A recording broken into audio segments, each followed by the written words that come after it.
Әрине ауыр тиеді. Бізде Қазақстанда қазір продуктілердің бағасы ет болсын, сүт өнімдері болсын, күнделікті қолданатын күнне 20-30 теңгеге болса да күнде өсіп жатыр. Себебі біз дүкендерден барып сұраймыз, неге күнде өседі деп.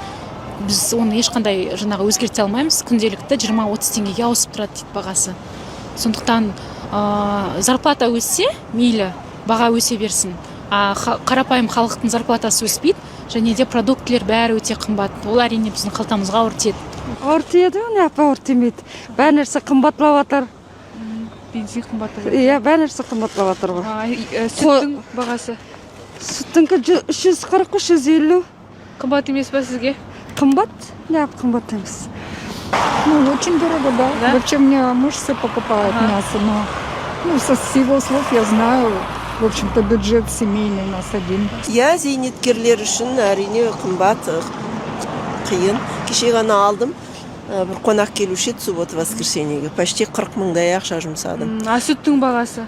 Сүттің бағасы да қымбаттап кетті. Мен ойлаймын, осыншама даламыз бар, осыншама неміз бар, бізде бұлар қымбаттамауға тиісті ғой. Өкінішке орай сол ренжімесін үкіметтің ұйымдастыру мүмкіндік деңгейі төмен бе деп ойлаймын.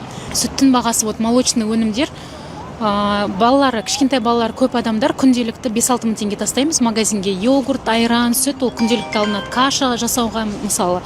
И сондықтан ол халыққа өте ауыр тиеді деп ойлаймын. Біз үшін ет, заттың бағасы, ішіп жем бағасы қымбаттаған өте қиындау болып жатыр енді.